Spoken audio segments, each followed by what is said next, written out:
television highlights of the news of yesteryear.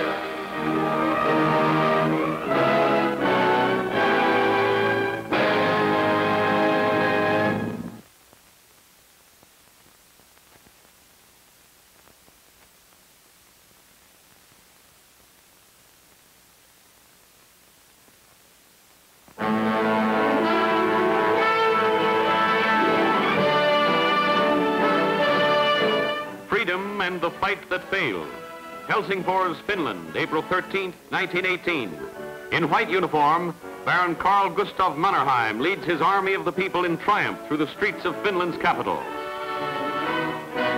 In Senaatintori Square, Mannerheim reviews troops that put down civil war in Finland.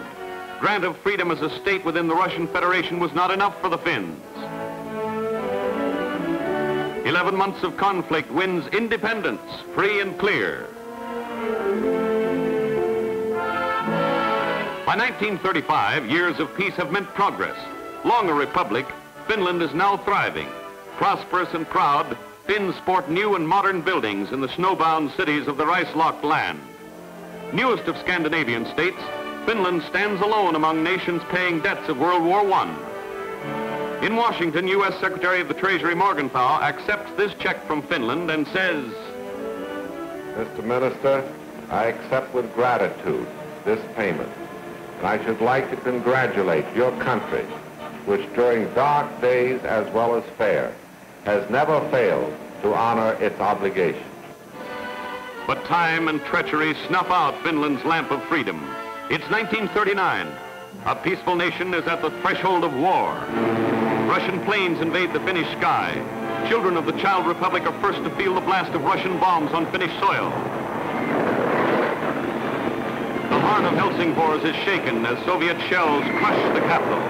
Tiny Finland is in panic, pain. Down come the monuments that freedom built. Blasted walls are no protection against these swarms of Russian bombers. The fire of freedom dies in flames of war. Polish invaders wage war against this little girl, stab at the nation's heart with crushing bombs and flaming incendiaries, lay waste to a new land of the free and home of the brave.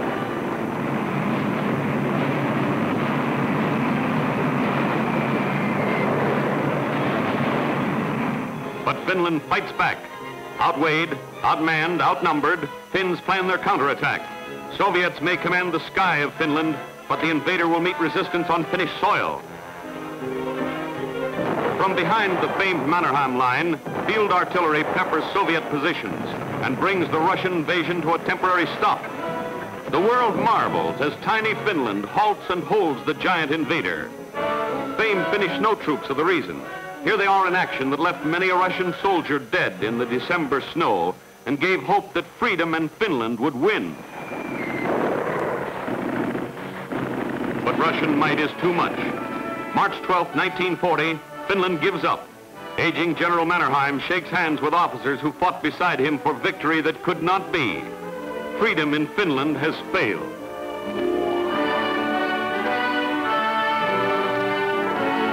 A salute to its people, though, and may Finland remember that as long as there are free men anywhere, there is reason for hope in Helsingfors.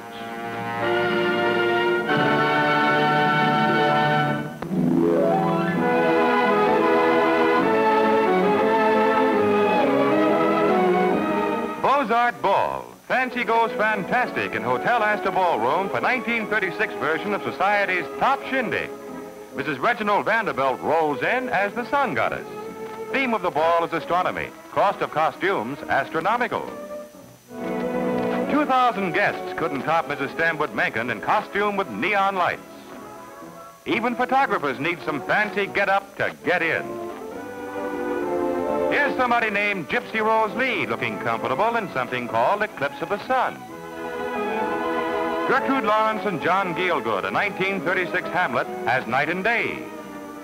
But there's dancing, too, and a good time is had by all at another bang-up Beaux-Arts Ball.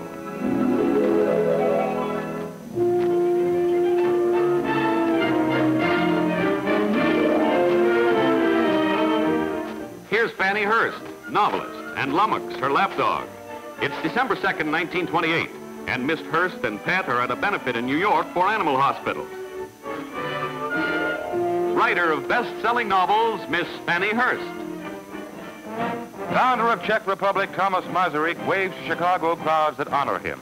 It's May 1918, and by acclamation, Masaryk was soon to become Czechoslovakia's first president. Parading Czechs salute the U.S., first nation to recognize their new state.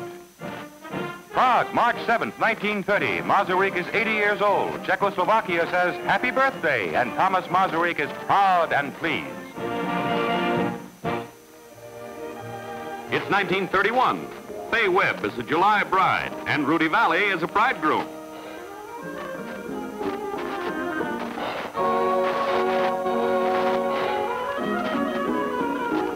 Rudy's radio fans get the big news like this. I can say, except we both called our families last night. They're very happy. Naturally, I'm happy. I'm going to try to make Rudy very happy, so everybody's happy. And Rudy? Well, I think that my meeting Fay was a perfect example of love at first sight.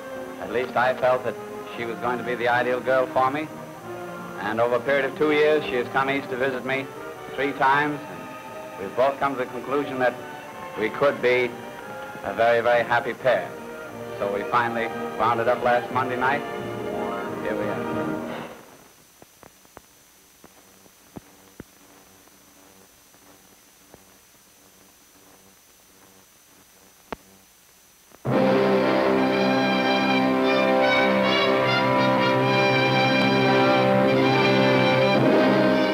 To the tomb of King Tut, Giza, Egypt, 1922. U.S. sailors on shore leave past the silent Sphinx and pyramids on camel caravan to the recently discovered tomb of Tutankhamun. Here lies the Pharaoh of another age. Here are first Americans to see the tomb of the boy ruler guarded by young descendants of his ancient people. Howard Carter Wright discovered the treasure-laden tomb by unearthing these steps, found the remains and fabulous riches of young King Tutankhamun, Pharaoh of Egypt, 40 centuries ago.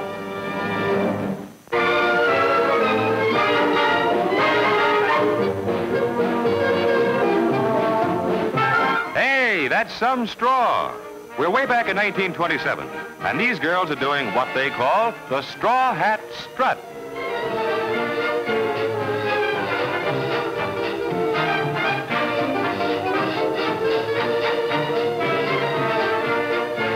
In case you're still looking at the hat and wondering how big it is, it's 6 feet wide, the world's largest. Here's one slightly smaller. Hats, not heads, get bigger, then all straw and 2 girls wide.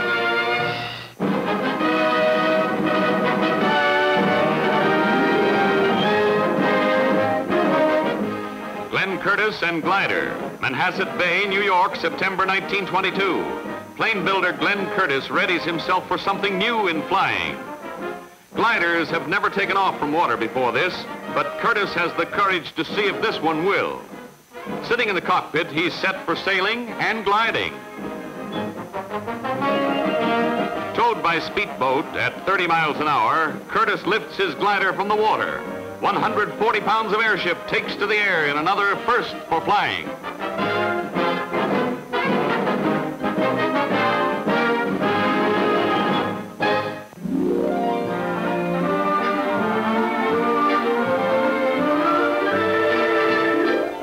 Sports fashions have changed much more than sports since the early 1900s, when women were corseted and concealed, even on the tennis courts.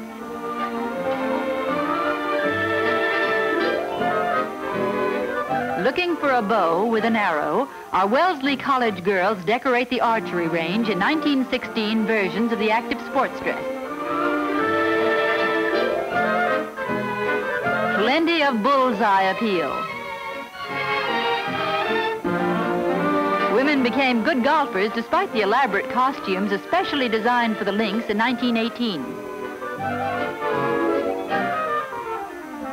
What to wear in the sand track should winter come before you dig your way out?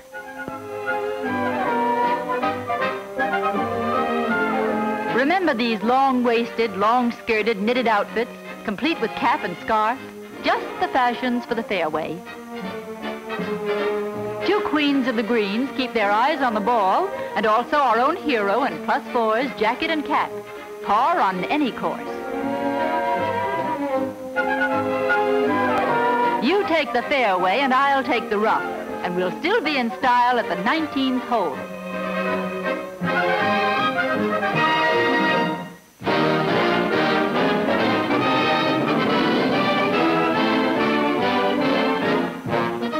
Record crowd and record race. Churchill Downs, May 16th, 1931. It's the 57th running of the Kentucky Derby. Cream of racing's 3-year-olds heads for the post. Carrying number 8, 20 grand is number 1 with his fans. Wait a minute, back that horse. Delays at the start add to the tenseness. Rudy, back Pittsburgh out there. And then they're off. 12 thoroughbreds thunder down the straightaway to racing history. They're pounding into the first turn. Number 14 leads. 10 is second. 20 grand, the favorite, is far behind.